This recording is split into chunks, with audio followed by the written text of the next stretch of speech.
Karena waktu yang dulu S3 itu kan. Nah, sekarang saya akan mulai kerangka pikirannya dulu. Nah, sampai hari ini kerangka pikiran.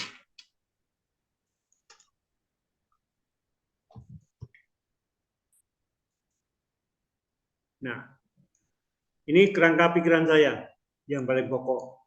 Jadi sampai hari ini kita selalu perlawanan antara interest dan value. Jadi interest itu adalah kalau Anda sekarang berkumpul dengan kita semua, dengan Zoom ini, interestnya apa? Kepentingannya apa? Untuk tahu kan? Untuk pengetahuan kan? Untuk menambah pengetahuan di sini. Nah, itu belum tentu sesuai dengan nilai yang Anda mau cari. Yang saya maksud dengan nilai adalah abstraksi dari apa yang baik, apa yang benar, apa yang suci, apa yang indah, dan abstraksi itu, nilai itu. Jadi yang dipandang berharga oleh tiap komunitas atau tiap perorangan itu. Nah, yang Heidegger lah yang menunjukkan bahwa kita masing-masing kita itu sebenarnya di balik kepala kita sudah ada kepentingan, yaitu kepentingan apa? Pengetahuan. Nah, pengetahuan ini kan lalu berarti apa? Positifnya itu adalah kepentingan nambah ilmu sebagai nilai, tapi juga kalau tidak sesuai dengan keinginanku, saya nyambi-nyambi dengan lain. Itu. Nah, kalau lebih besar lagi, kalau Anda lihat di tahun politik ini, itu yang berjalan adalah kepentingan itu. Jadi partai politik itu semuanya nilainya katanya demi demokrasi. Apakah nilai betul itu? Ya, demi demokrasi, lalu perwakilan dan DPR dan segala macam. Tapi yang paling pokok kepentingannya apa? Power, kekuasaan. Jadi Anda nanti dalam pemilu kalau nggak hati-hati, itu mereka semuanya menginjak kepala Anda, dipakai itu dasar sampai mereka duduk. Setelah duduk tidak ditanya lagi, ya kan? Dan itu de facto itu. Ini saya untuk menyangatkan supaya tahu itu. Nah, yang kedua yang mau saya katakan pada Anda semua, yaitu kita dari SD, dari TK, SD, SMP, itu selalu mendapatkan ini deduksi dari atas. Coba Anda refleksi. Dari atas itu dari orang tua kita, dari sekolahan, semuanya deduksi. Dari atas ke bawah. Nah, ini di Sisolo sudah 2 tahun ini, kami melihat dalam UTS dan UAS itu, jadi ngehnya saya itu waktu saya sabbatical di Roma itu.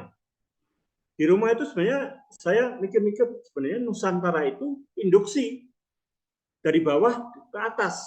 Artinya ngalami dulu, menghayati dulu, baru merumuskan teori kan begitu. Nah, antara deduksi dari atas ke bawah, ya, maupun dari bawah ke atas itu harus terus-menerus berlingkaran terus gitu. Nah, kalau Anda lihat jalan-jalan kita, penuntutnya kan di atas meja. DLLAJR itu. Di atas meja semua. Mau meringkas potongan jalan dan segala macam atau jalan di percepat itu kan mereka semua di atas meja tanpa tanya pada driver atau pada Anda yang di jalanan harus lewat sini atau apa. Nah, itu yang saya maksudkan sebagai keputusan kita selalu deduksi. Coba dicek keputusan sekolahan, keputusan negara, kan hampir semuanya deduksi. Nah, saya promosi supaya Anda semuanya memakai induksi, karena Nusantara itu mengalami dulu, dari bawah lalu ke atas, lalu ada teori. Dan itu saya lihat ketika diisi itu kan saya S3, itu dalam ujian tengah semester dan akhir semester itu mereka bagus-bagus. Mereka meneliti keris itu apa. Mereka meneliti waktu Buddhisme itu. Lalu Muara Jambi itu dalam konstelasi candinya. Lalu mereka meneliti juga. Jadi lukisan-lukisannya atau ukirannya dari apa? Dari tokoh-tokoh itu. Lalu ini kan dari bawah semua. Keris segala macam. Lalu dibuat teorinya. Lalu disimpulkan. Lalu bagaimana itu? Nah, ini yang saya maksud dengan deduksi dan induksi itu. Nah, kalau Anda ada di sini dan mendengarkan semua, sekarang dicek aja apakah Anda tuntas tuntunan dari atas terus. De facto begitu. Ya, kalau Anda ke SCF Jakarta, itu kan mendengarkan terus. Jarang diberi kesempatan untuk dari bawah ke atas. Ya, jarang dibuka pertanyaan itu. Ya, ada diktat, ada semua dari bawah itu. Nah, ini lalu saya hubungkan dengan nomor 2 dari Thomas Harris itu, yang terkenal itu adalah soal komunikasi. Antara siapa? Antara you, Brother Rio, dan saya, dan teman-teman semua. Yang betul itu kesetaraan. Maka kalau Anda ke pameran seni yang sekarang marwah di Lembaga Pignatelli, Jalan Pos nomor 2, saya sudah ke sana, itu Anda akan melihat 78 perempuan membuat pameran lukisan. Yang satu harus karya baru, yang dua memperjuangkan kreativitas mereka. Dan lalu saya ledek waktu itu, kenapa 78 perempuan, kok tidak 78 laki-laki? Lalu seniman yang lain lagi pada saya, yang minta kesetaraan itu adalah para perempuan ini, gitu loh. Tapi tidak saya utarakan kan. Makanya kalau ada pameran 78 lelaki itu seimbang. Nah, kalau kita lihat dalam komunikasi kan kita selalu I'm okay, you are okay. Jadi kalau saya sekarang oke dengan Frater Neo dan teman-teman semua, itu akan enak. Itu kan tahap komunikasi yang memang begitu baik. Jadi I'm okay, you are okay. Nah, kalau I'm not okay, tapi you are okay, itu adalah rasa kita tidak pas. Karena minder, karena situasi, karena saya sedang tidak mood gitu, lalu merasa I'm not okay. Ini Thomas Harris. Saya dulu sudah mengajar di SCF beberapa tahun yang lalu mengenai ini. Nanti akan saya berikan ke Anda semua mengenai ini. Ini saya ringkas saja. Lalu bagaimana silakannya? Kalau I'm not okay, tapi you are not okay. Nah, kebanyakan kita dalam komunikasi, entah dalam ajar mengajar, seterusnya adalah ini. I'm not okay, you are not okay. Nah, bagaimana kalau sekarang I'm okay, tapi umat, massa, atau mahasiswa, atau yang diajari ada semuanya not okay, lalu tidak terjadi. Ya, maka kita harus kembali sebelum mulai segala sesuatu dalam posisi I'm okay, you are okay.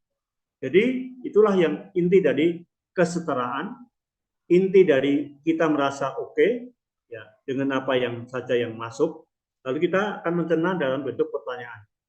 Ya, itu kerangka berpikir saya.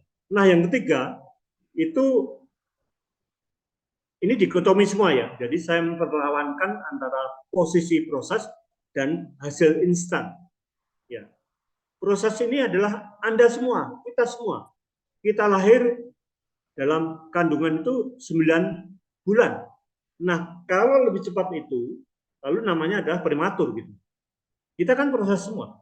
Kalau dalam proses kita sampai ada yang mengumpamakan pendidikan itu seperti proses ulat sutra. Anda ambil aja. Ulat itu menjadi indah ketika sudah jadi kupu-kupu kan. Tapi selama dalam kepompong itu, selama apa? Membuang hajat itu, kotor semua kan. Nah, ibu yang baik, bapak yang baik, pendidik yang baik, itu akan mengalami anak-anak didiknya itu fase tadi sedang kotor itu, membuang hajatan itu. Tapi akan bahagia kalau dia sudah fase menjadi menenun dalam kepompong itu untuk menjadi ulat sutra, lalu menjadi ulat dan akhirnya menjadi kupu-kupu. Dan kupu-kupu itu kan terbang saja semuanya. Nah, kalian harus sampai pada fase proses ini terbang itu dengan kemerdekaan yang barusan kita rayakan 78 tahun ini. Itu. Tapi kebanyakan kita dan sekarang nanti akan kita lihat itu hasilnya adalah instan. Artinya mau cepat, mencari panggung, tidak mau proses gitu. Coba kalangan kalian semua.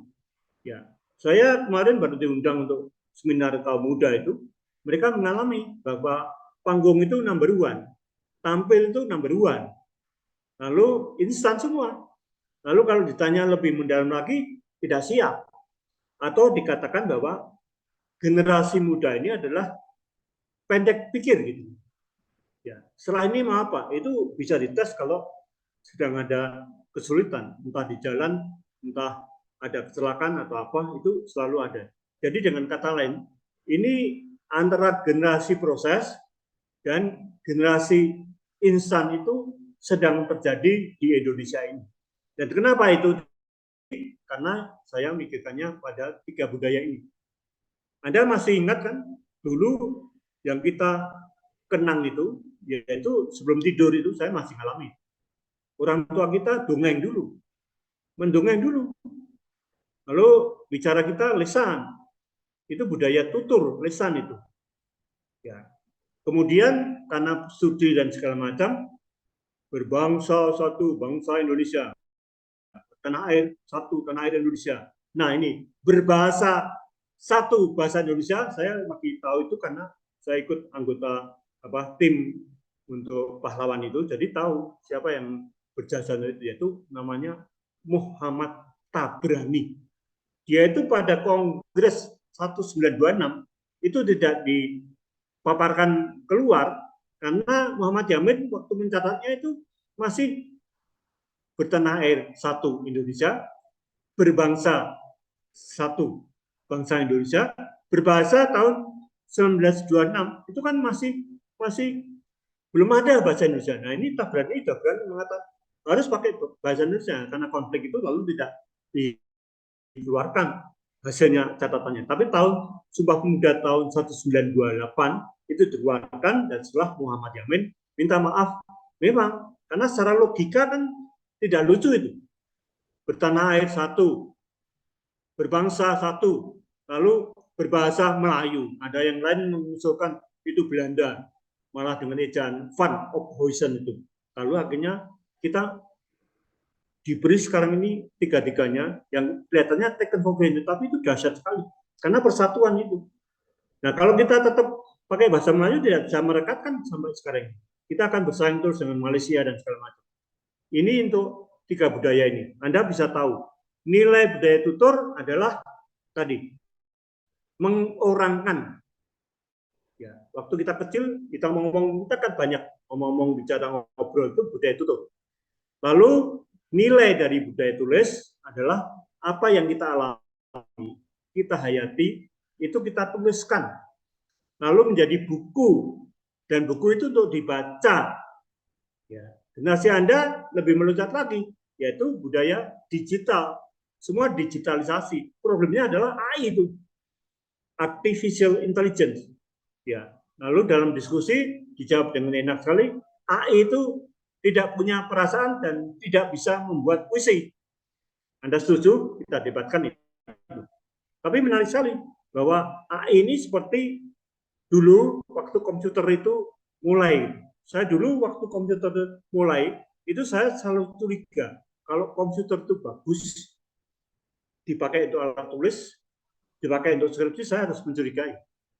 Terlalu rapi itu ternyata tidak.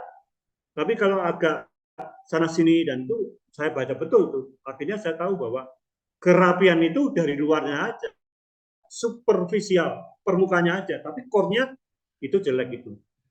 Nah, ini kita harus sampai pada nomor 5 ini, yaitu kesadaran mengenai kebenaran.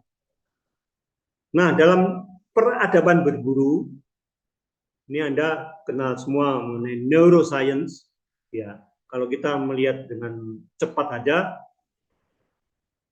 peradaban berburu itu yang laki-laki yang berburu, lalu yang perempuan kan di rumah.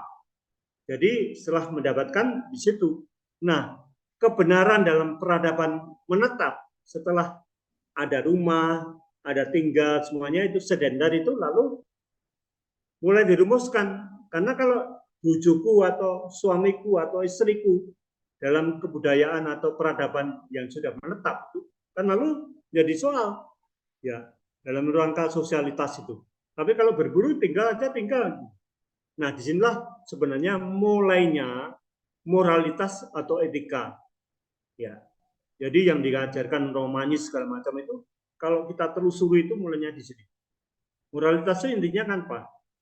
Semua kelakuan kita dengan orang lain dan kelakuan kita sendiri, kita beri nilai etisnya. Jadi tidak etis kalau tidak baik, tidak etis kalau seksualitas, tidak etis atau moralitas yang bobrok kalau kita korup, menghaki atau memiliki barang lain. Ini kan dirumuskan semua. Itu dirumuskannya pada peradaban pada saat sedetar. Itu mulai menetap. Nah, sekarang yang ada pada Anda adalah post-truth, pasca kebenaran, hoax itu sendiri. Lalu menurut Keyes, saya ringkas di sini, era masa pasca kebenaran ini yang kontemporer itu seturut dengan Ralph Keyes. Ya, maka pada saat post-truth ini penyebab atau faktor terjadinya pasca kebenaran adalah kepo, artinya berlebihan. Jadi orang-orang ini diterima dengan apa? Itu dengan media sosial. Diterima dengan apa? Diwartakan bahwa dia hoax itu. Wah, lalu tambah lagi kan? Lalu para politikus meminta dukungan dari Anda semua. Lalu lewat media sosial untuk itu. Nah, karena itu harus diacu pada apa itu truth. Karena post-truth kan. Anda semua sudah tahu ini. Kalau kita mengacu pada kebenaran, itu ada teori kesesuaian, yaitu sesuainya apa yang kita pikirkan dengan kenyataan atau korespondensi ini. Jadi kalau saya mengatakan sekarang di Gedung Kesenian Jakarta ada pentas seni di sana, Anda percaya enggak? Karena yang mengatakan Romo, lalu beberapa orang percaya kan, padahal tidak ada. Ya, tapi karena apa? Media sosial mengatakan ada, lalu percaya, pada sana nggak ada itu. Ya. Itu korespondensi, artinya kesesuaian antara yang dipikirkan dengan kenyataan. Ya. Teori kedua yang kita pelajari semua, ini masih besar lalu menjadi banyak sekali, yaitu teori koherensi. Jadi mengafirmasi. Jadi kalau Anda pinter, penyakit para Romo atau kita semua itu ada SOK. Sok sehat padahal sakit. Coba aja. SOK. Sok sehat padahal sakit. Sok pinter padahal bodoh gitu. Itu kalau dia pinter dan diafirmasi bahwa dia memang cerdas, lalu teorinya menjadi koherensi mengenai kebenaran itu. Nah, yang ketiga yaitu seperti Anda ketahui semua, yaitu teori fungsional. 63 ini. Fungsional itu sesuatu dikatakan benar kalau sesuai dengan fungsinya. Ya. Jadi pensil itu benar kalau bisa dipakai untuk nulis. Ya. Lalu Anda adalah benar kalau on the right man atau women on the right place. Ya kan? Entah perempuan, entah laki-laki, kalau pada tempatnya itu fungsional. Fungsional itu juga berarti bahwa kalau dosen atau pengajar itu menurut fungsinya perdosenan itu oke dengan studinya semua, lalu menjadi oh iya ini dia fungsional betul. Nah, ini pengaruh Amerika, yaitu teori pragmatis. Pragmatis ini mau cepat, jadi sesuatu dianggap benar kalau hasilnya itu baik. Ya. Dan hasil itu bisa dilihat dengan mata telanjang. Ya, itu pragmatis. Jadi kalau Anda sekolah di SCF, zaman dulu ada joke, SCF adalah sekolah tanpa faedah. Oh itu. Kenapa? Karena hanya jurnalis, hanya yang punya kelebihan lain akan bisa mengembangkan SCF menjadi filsafat, menjadi sesuatu yang fungsional dan bermanfaat. Anda bisa melihat pada contoh nanti yang akan saya berikan pada Anda, yaitu membaca adalah memaknai. Itu nanti di dalamnya ada Yuval Noah Harari, ya, dengan buku-bukunya yang tetap semua, Homo Deus, lalu Sapiens, dan 20 pertanyaan, 26 pertanyaan untuk abad ini, itu semua bagus. Lalu konsekuensi pada posters adalah apa? Itulah yang terjadi sekarang ini. Data atau fakta dilalaikan. Jadi sesuatu yang hoax diputar terus dengan medsos itu akan menjadi kebenaran. Ya, kalau saya mengulang terus bahwa di gedung senian ada pentas drama di sana, padahal tidak ada, itu saya putar terus, akhirnya Anda akan percaya itu. Sama dengan model dari Hitler dulu untuk kebenaran ini. Lalu yang kedua, yang terjadi dalam sosialitas adalah orang-orang saling curiga. Lalu konsekuensinya adalah terjadi desintegritas. Ya. Utuhan itu kita coba saling mencurigai. Sekarang ini lagi timbul nih. Apakah Anda mempercayai satu sama lain? Apalagi kalau kampanye politik menjelang pemilu itu makin membuat hoax lebih banyak daripada kebenaran, lalu Anda harus memilah-milah.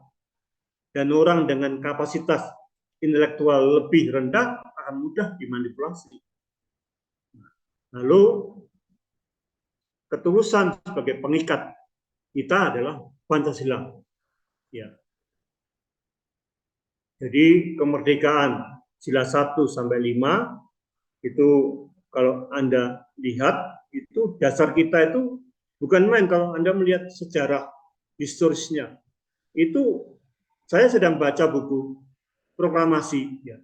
Itu tahu sekali Jakarta Pusat itu situs-situs sebanyak, termasuk di Cikini ada pabrik roti Tancuan. Itu dulu untuk pertemuan para pemuda yang di sana, kebenarannya gitu. Jadi untuk pertemuan untuk menyelenggarakan 17 Agustus itu. Kenapa 17 Agustus tidak di Monas, di lapangan Ikada waktu itu? Karena Jepang siap semua. Lalu akhirnya dipindah di depan rumahnya Bung Karno, Jalan Pegangsaan Timur nomor 56. Mengapa?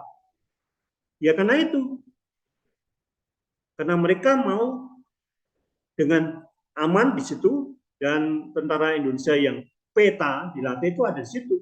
Tapi Anda tahu kan, penulisan penggarapan semuanya di rumah Laksamana Maeda, karena dia orang Jepang yang simpati pada kita, dan itu untuk menghindari Ken Petai.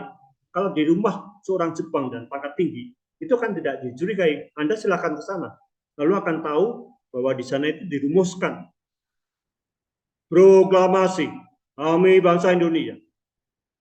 Ya, hal-hal mengenai pemindahan kekuasaan akan dilakukan dan tempo itu semuanya mengenai teks ini itu waktu diproklamasikan dengan seluruh Pak Mendur bersaudara dengan fotonya itu, wah, harus disimpan di tanah itu.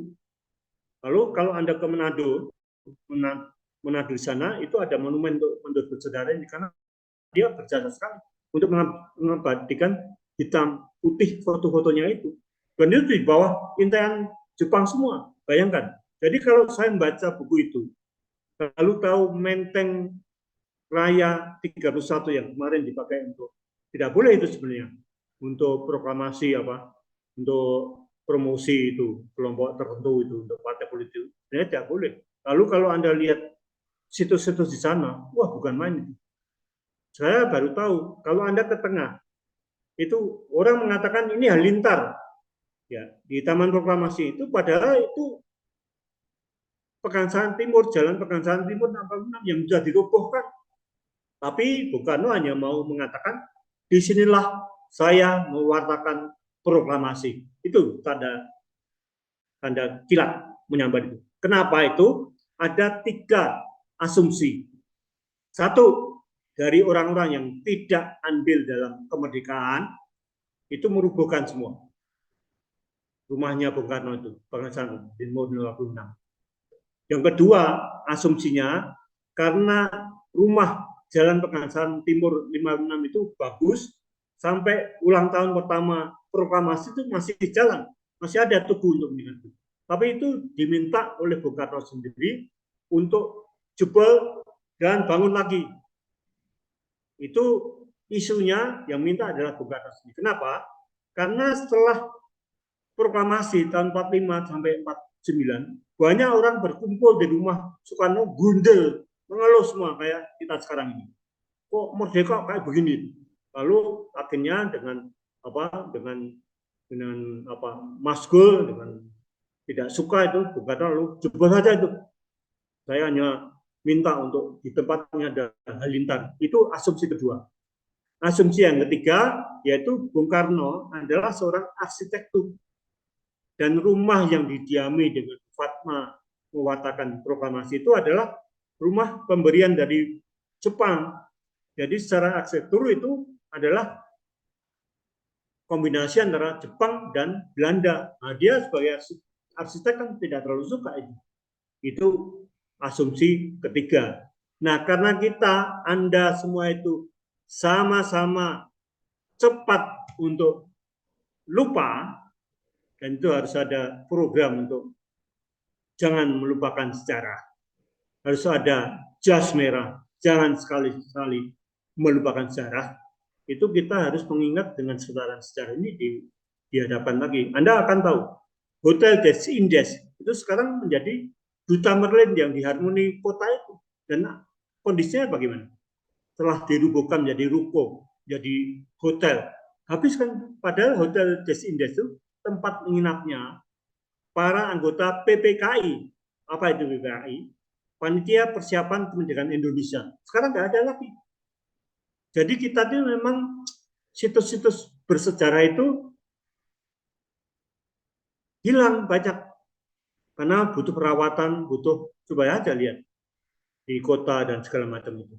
Ini yang sebenarnya terjadi. Tapi yang mau dikatakan di sini adalah bahwa kemerdekaan kita itu seperti dalam pencantuman pertama atas rahmat Allah yang Maha Kuasa. Jadi kita merdeka itu betul-betul rahmat. Ini yang saya katakan di Lemhanas, ini yang saya katakan juga pada setiap orang. Kenapa? Karena waktu itu kita mau direbut lagi oleh sekutu. Muncullah 10 November, Hari Pahlawan itu. Ya. Kenapa? Karena mereka datang mau merebut lagi. Dan Jepang sebenarnya hanya mau menyerahkan untuk sekutu. Oh, kita tidak mau. Kita mau merdeka itu. Dan Anda tahu peristiwa Rengas Dengklok itu para pemuda mengungsikan Soekarno-Hatta ke sana untuk mempercepat proklamasi itu yang tidak di bawah Jepang. Tapi nggak bisa dong. Karena Jepang dengan PPKI-nya itu mau kompromi di tengahnya itu. Dan ternyata memang harus lewat itu. Lalu anggota PPKI dikumpulkan, lalu jam 10 tanggal 17 itu kita mendapatkan kemerdekaan itu. Lalu Anda silahkan baca preambul kita, pembukaan Undang-Undang Dasar itu dasar sekali. Atas rahmat berkat Allah yang Maha Kuasa. Dengan ini kami menyatakan kemerdekaan dan dasarnya adalah Pancasila itu. Ada di sana semua. Jadi kalau kita menafsirkan, membaca lagi, dan memberi makna di dalamnya, termasuk istilah pertama, ketuhanan, termasuk yang ditemukan di ND itu. Lalu kemanusiaan yang adil dan beradab, keadilan sosial itu semuanya sebenarnya nilai-nilai yang harus dibaca untuk diberi makna ya. Itu kerangka berpikirnya. Nah sekarang berikutnya ini antara substansi dan skill teknik. Anda baca aja, yaitu keterampilan skill ini kita merasa ada problem solving ya yang zaman sekarang. Tapi kalau Anda lihat itu substansinya apa? Ya. Apakah orang sampai dengan social skill ke substansi?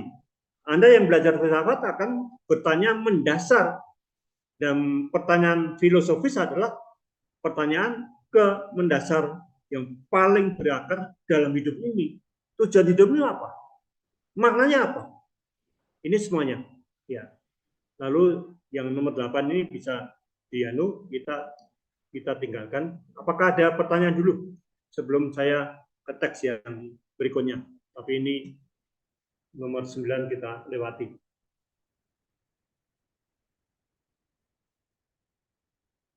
Ada pertanyaan? Malam. Terima kasih kesempatannya Mas Dimas. Romo tadi saya sempat melihat ada poin 9 itu.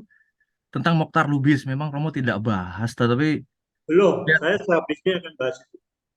oh setelah ini, kalau setelah ini nggak usah saya tanya. Oke, nggak usah, nggak usah. Jadi Oh, ya, ya, saya mau menunjukkan bahwa di antara watak-watak itu iya, tahun 1977 itu Muhtar Lubis sudah mengatakan pada kita keborokan kita yang benar, kita ya, lakukan sampai hari ini. Ya, kalau ya, gitu oke, saya sanggup. saya tunda ya. Oke.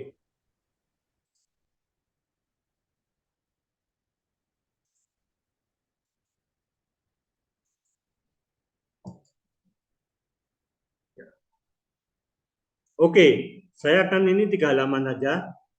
Untuk membaca adalah tugas menafsir. Anda akan melihat dalam sketsa saya itu Monas yang dalam aliran banjir. Ya, jadi Monas sampai tenggelam. Gedungnya bertingkat. Ya, lalu saya tulisi dalam puisi, mengapa di langit pelangimu mendung kehitaman, sedang di bumi banjirmu selalu hadir, ya kan? Coba aja, air selalu datang ke tanah, lalu diserap, kan nggak bisa itu. Ya, ini sebenarnya. Jadi terusnya ini. Nah, membaca akhirnya merupakan kerja menafsir. Anda silakan lihat Truth and Method dari Gadamer. Saya menyederhanakan supaya Anda lihat sang penafsir harus cermat membedakan 3 tempat beradanya makna, yaitu makna yang dihurufkan oleh pengarang dari peristiwa kehidupan atau pengalaman hidupnya yang diwujudkan dalam aksara. Ini mestinya ada apa? Ada alat peraga yang saya biasanya kalau luring itu ada alat peraga. Jadi antara Anda yang paling bagus itu 3 aja alat peraga itu, yaitu yang pertama itu kata IBU, ibu. Anda dilihatkan dari ibu. Ya. Tidak ada yang tidak dilihatkan dari ibu. Ya. Tapi ibu, IBU ini bisa dengan mudah diganti menjadi BUI yang biasa saya pakai itu. Menjadi BUI kalau Anda dikorupsi, kalau Anda korupsi, dibui kan? Tapi di tengah-tengahnya kalau Anda tidak bisa makan apa? Tidak bisa makan beras atau padi itu Anda makannya ubi. IBU, BUI, lalu UBI, ubi kan gitu. Ini. Nah, teori mengenai ubi kan bisa Anda tafsir macam-macam maknanya. Maknanya bisa makanan, bisa fase hidup Anda yang prihatin, ya kan? Bisa keadaan yang tidak sesuai dengan harapan Anda, itu keadaan ubi gitu. Tapi kalau Anda adalah koruptor dan akhirnya dipenjara karena kesalahan Anda, itu adalah bui. Lalu makna bui itu kan bisa karena penjara, karena kesalahan sendiri, karena dulu itu, sekarang kan isunya itu kalau Anda dibui sebagai koruptor itu, uang-uang itu sudah diberikan ke orang lain, supaya tetap bisa ada uang itu dan tidak diambil KPK, lalu keluar dari bui sudah kaya lagi gitu. Itu hoax atau tidak, itu harus diteliti. Nah, nomor 2, ya, membandingkan teks-teks di sekitar tema yang serupa biasanya disebut penafsir antar teks. Jadi kalau Anda menafsirkan, bandingkan teks-teks di sampingnya itu. Ini Gadamer tahun 80. Lalu kesediaan yang ketiga adalah kesediaan Anda penafsir dengan kesadaran sikapnya untuk mau rendah hati terbuka membuka cakrawala mata baca pada cakrawala ini makna bukan mangka tapi makna teks ya. Sehingga saling dibuai menemukan makna baru dan itu Anda harus meleburkan antara cakrawala Anda dan cakrawala penulis lalu terjadi fusion of horizon ya. Ini Anda tangkap dulu 3 ini ya. Terus saja. Nah, saya menyederhanakan dengan yang di waktu kita lakukan adalah pendekatan intrinsik. Jadi kalau mau tahu mengenai suku Baduy ya Anda harus hidup dengan suku Baduy dalam, jangan suku Baduy luar. Ya, karena ikut dalam prosesnya, saya kenal tuh yang hidup di sana berapa tahun lalu nulis buku itu. Jadi apa proses yang terjadi itu atau proses teks itu ditulis, Anda tahu. Nah, kalau Anda adalah filosof, sosiolog, maka ada sosiologi sastra, ya, ada filsafat sastra. Itu dari keterampilan ilmu-ilmu di luar teks sastra, ya, itu dalam sosiologi sastra. Jadi kalau Anda menafsirkan teks dari luar, semua skripsi yang ada di SF itu adalah sebenarnya pendekatan ekstensif. Ya, kenapa? Karena di satu pihak Anda mencoba untuk dari luar, menurut pengetahuan Anda, menurut bacaan Anda, menurut tema-tema Anda memaknai lagi. Nah, kalau mau lengkap, ya Anda harus intrinsik. Artinya yang dikatakan Rancière itu apa? Yang dikatakan Foucault itu sebenarnya apa? Kenapa dia menemukan genealogi? Ya kan? Itu saya kira konkret sekali karena antara mitos, ya kan, yang dikatakan teman kita itu, antara mitos dengan kebenaran dalam fakta itu kan campur. Karena itu Anda harus tahu intrinsiknya apa, esensinya apa. Kalau dalam bahasa tulis itu yang dikatakan oleh Ferdinand de Saussure, Anda harus ketik itu, Ferdinand de Saussure, antara penanda yang ditandai. Penanda itu artinya Anda sendiri yang menandai teks itu, lalu yang ditandai adalah teksnya itu sendiri. Maka bagaimana membaca secara benar, ujung dari membaca secara benar itu adalah tugas kebudayaan untuk menafsirkan kehidupan sebagai teks huruf besar itu ke arah hidup bersama yang lebih berkeadaban atau beradaban. Nah, sekian lama saya mengajar, itu saya punya tesis untuk kamu, untuk kita, untuk bangsa Indonesia. Tesis saya begini, hanya manusia Indonesia yang cerdas budinya karena pendidikan. Jadi Anda ini semua cerdas, cerdas budinya, dan nuraninya itu jernih, artinya suara hatinya itu benar, akan bisa membuat sistem bersama-samanya, hidup bersama yang lebih baik. Saya katakan lebih baik, artinya lebih beradab, lebih makmur, lebih adil.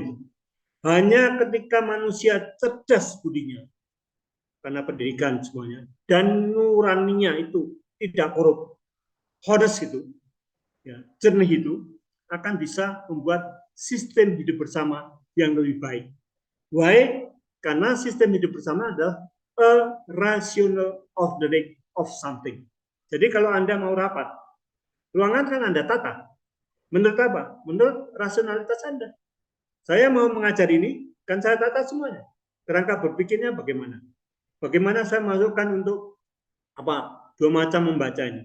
Bagaimana saya nanti memberikan pada Anda kalau waktunya pas itu mutar lubis dengan tujuh sifat itu yang tahun 77 yang sampai sekarang masih berat. Tapi Anda tangkap dulu kalau kita ulang, yaitu menafsir dari dalam, dari luar, dan tugas menafsir tiga tadi menurut Gadamer dalam Truth and Method. Nah, sekarang saya akan langsung ke mutalubis, lalu baru pertanyaan supaya Anda tahu.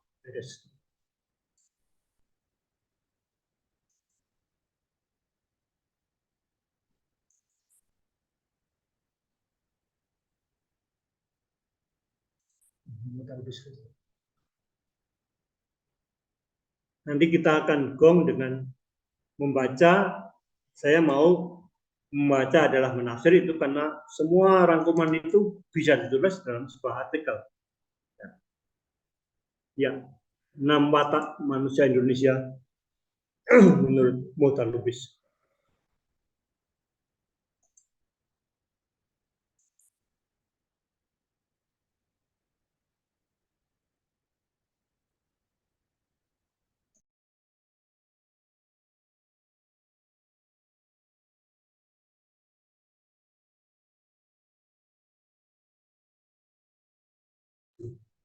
yang membaca adalah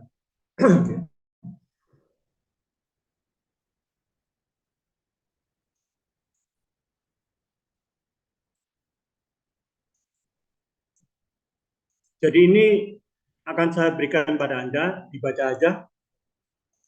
Jadi ini teksnya, ya, yang merupakan rangkuman dari yang tadi saya jelaskan. Lalu untuk mutalubis itu sebenarnya 6 sifat itu, satu, hipokrisi, kita tuh hipokrisi. Yang kedua, kita tuh senangnya artistik itu senang. Lalu yang ketiga itu kita itu mudah mencela itu. Yang keempat itu kita tidak jujur. Kelima itu kita mudah untuk korup.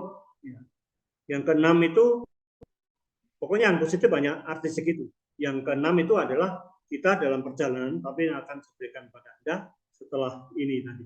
Tapi kita akan rangkumkan dalam uraian tadi mengenai membaca ada memaknai dengan menafsir. Anda baca dulu di depannya.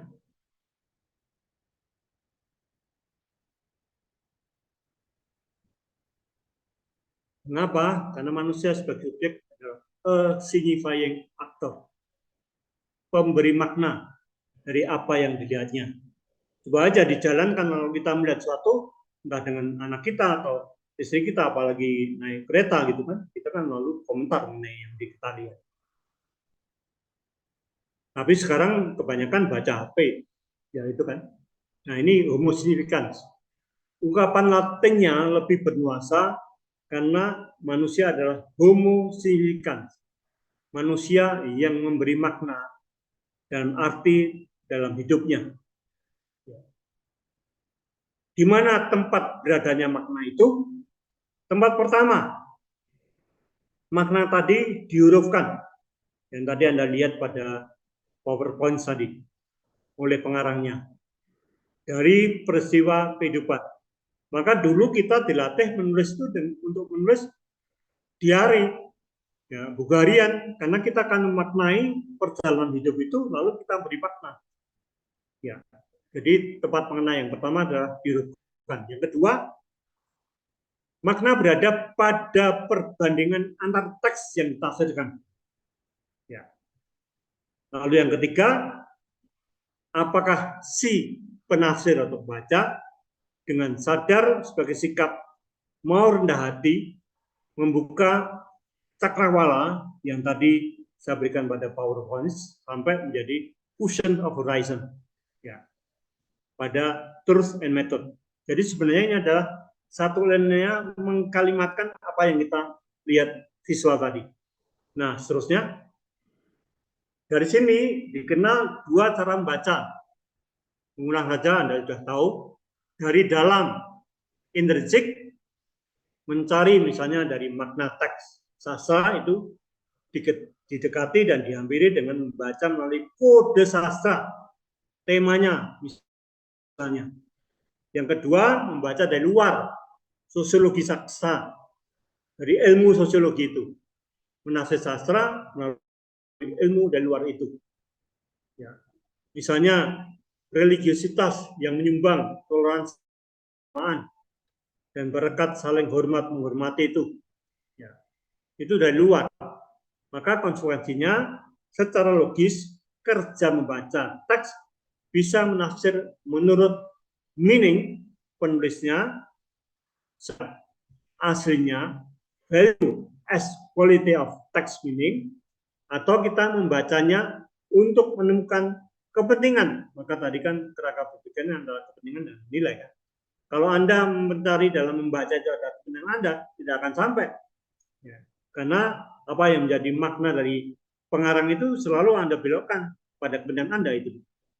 Dan teks itu lewat disiplin ilmu di luar teks. Contohnya, kepentingan ideologis teks sejarah dengan membongkar relasi kekuasaan dengan hegemoni makna oleh pengusaha dalam buku sejarah demi pembenaran dan legitimasi mereka. Ini Anda lihat pada film G30S itu. Anda lihat dalam sejarah Indonesia. Kita punya 7 jilid, tapi jilid ke-6 itu kan diambil lagi kan. Karena ada yang kurang mengenai NU misalnya, ada yang kurang lagi mengenai tokoh ini, wah lalu diprotes. Padahal menurut penyadarnya, menurut penyusunnya, semua itu ahli sejarah semua itu. Ya, karena itu bagaimana membaca secara benar, karena menaruh proses baca ini, tafsir ini dilakukan melalui bahasa. Saya mau mengatakan, jadi kalau Anda, tadi sudah saya singgung mengenai bahasa Indonesia, bersyukurlah kita. Ya. Coba kalau kita tidak diberi oleh Muhammad Tabrani yang akan kita pahlawankan, kalau dasarnya sudah oke semua, itu bukan main. Dan saya baru tahu bahwa dia sudah proklamasi itu mengatakan itu tahun 26, 2 tahun sebelum Kongres Pemuda yang kedua yang kita katakan satu bahasa Indonesia persatuan itu. Ya. Bahasa tulis adalah teks tulis yang secara linguistik mengaksarakan, menghurufkan komunikasi lisan atau wacana dan logika secara bahasa tulis menjadi teks. Makanya saya saudarakan pada Anda tadi, komunikasi antara I'm okay, you are okay. I'm not okay, you are not okay. Kalau I'm okay, you are not okay. Yang tingkatannya ada banyak tadi. Nah sekarang ketika Anda menuliskannya lalu menjadi bahasa Indonesia teknis penalaran, memuat kalimat yang mengerti dan punya nalar dan makna. Bila berstruktur SPOK, subjek, predikat, objek, dan keterangan. Lalu di mana bahasa sasarannya? Ya Anda harus keluar dari SPOK itu, dari bahasa tulis itu. Ya. Nah, ya bahasa tulis dalam peradaban sesudah bahasa lisan yang dikemukakan dalam huruf itu, dalam aksara itu yang dicetak melalui penemuan itu, lalu Anda akan menemukan yang saya katakan tadi. Kalau kita mengambil de Ferdinand de Saussure, Anda akan menemukan cara membaca bahasa sebagai penanda, itu Anda semua, signifier, dan yang ditandai itu tinanda atau signified. Yang pokok adalah dibangkitkannya kesadaran pembaca untuk memahami bahasa sebagai kode, tanda, dan sistem tanda yang tadi saya katakan, ibu, ubi, ya, bui, itu kan sistem tanda semua. Lalu dipilih semiotika untuk sistem tandanya. Ya. Maka dari itu kalau kita ambil contoh dalam bahasa Inggris, rose, karena berakar pada bahasa Eropa, rosa itu bunga mawar. Indonesia beda sekali karena kita ikut dalam bahasa di sini, yaitu mawar. Ya. Kalau sana sama, rosa, rose, lalu Italia juga rosa, rose, lalu Jerman juga. Nah, kita akan lain lagi. Jadi membaca yang merupakan proses menafsir itu lalu menjadi sejarah yang dicoba oleh buku-buku sejarawan peradaban manusia itu dibukukan, dan Anda pasti saya harapkan sudah membaca, yaitu oleh Yuval Noah Harari. Ya. Buku pertamanya adalah Sapiens. Jadi Anda itu manusia yang sapiens, A Brief History of Humankind tahun 2014, lalu dilanjutkan pada berikutnya yaitu Homo Deus, A Brief History of Tomorrow 2016. Keduanya menjadi buku paling laku internasional, menjadi bestseller karena lebih 12 juta eksemplar itu diterjemahkan juga oleh Gramedia, 100.000 harganya waktu awal itu 2014 itu. Dan ada satu lagi, yaitu ada satu buku, yaitu ada catatan, ya, itu catatan untuk abad ini. Nah, kalau kita kembali ke ini, kembali ke buku Sapiens, itu Anda mesti baca. Jadi berisi kisah evolusi dari sosok kera yang terus berkembang menjadi Homo sapiens, jenis spesies yang paling berkuasa di bumi karena akal budinya, yang menguasai semesta dengan mengolahnya dalam teknologi, akhirnya menjadi satu-satunya penguasa di semesta ini, sehingga ada problem Homo sapiens itu ada problem ekologi, karena dia kan dengan rasionalitasnya itu menguasai semua kan. Jadi teknologi itu alat yang dipakai untuk kekuasaan manusia untuk mengalahkan semua. Jenis spesies yang dahulu punya kemampuan selain mencipta narasi dengan mitos, agama, dan ideologi yang ia pakai untuk menjalani dan mengolah dan maknai realitas hidup. 2 tahun setelah Homo sapiens, dia menerbitkan lagi Homo Deus. Jadi manusia itu seakan-akan menjadi Tuhan dan berperilaku sebagai Tuhan setelah menguasai semua. Jadi yang satu Homo sapiens dengan judul catatan ringkas berbunyi A Brief History of Humankind, di mana Homo sapiens itu menelusuri deskriptif umat manusia, sejarah manusia sampai ke tingkat Homo sapiens. Sedangkan buku kedua yang diberi kilas sejarah pendek dari masa depan, yaitu Homo Deus ini, A Brief History of Tomorrow, itu manusia sudah menjadi, itu bahasa Latin, Homo Deus itu mempertuhankan dirinya ya, dengan sapiensnya, kebijakan semua itu. Lalu muncul problem modernitas, lalu problem kemajuan, lalu disrupsi yang Anda kenal, karena mempercayai narasi fiksinya sebagai signifying factor, ya, lalu Homo Deus itu. Maka dia melanjutkan lagi, lalu bagaimana di abad ke-21 ini? Dia nulis buku lagi, yaitu 21 Lessons for 21 Century, tahun 2015. Ya, setelah runtuh fasisme dan komunisme, sekarang yang ada adalah kapitalisme dan liberalisme itu. Nah, situ Anda bisa tahu bagaimana problem yang pokok itu. Muncul juga semangat liberalisme yang konservatif, kembalinya fasisme, lalu pada Trump dan segala macam. Lalu yang ada untuk kekhalifahan dipercaya sebagai solusi untuk krisis demokrasi. Ini yang dari buku itu. Kalau Anda membaca itu, Anda mesti ingat bahwa antara Homo homini lupus oleh Thomas Hobbes itu diberi Homo homini socius, manusia adalah sahabat dalam hidupnya, oleh Diakara. Itu dahsyat. Nah, kita adalah teman itu sendiri. Nah, bacaan lain Anda menuliskan sendiri dalam Hermeneutics and Resistance tadi Bernstein itu.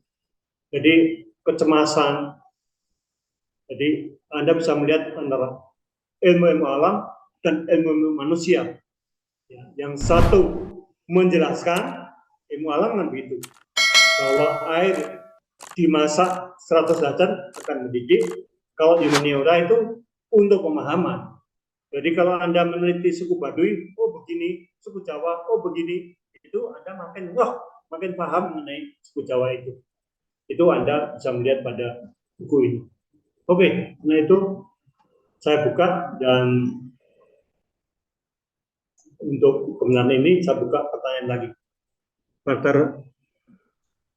Rio, silakan. Oke, terima kasih Romo Muji untuk materi yang sangat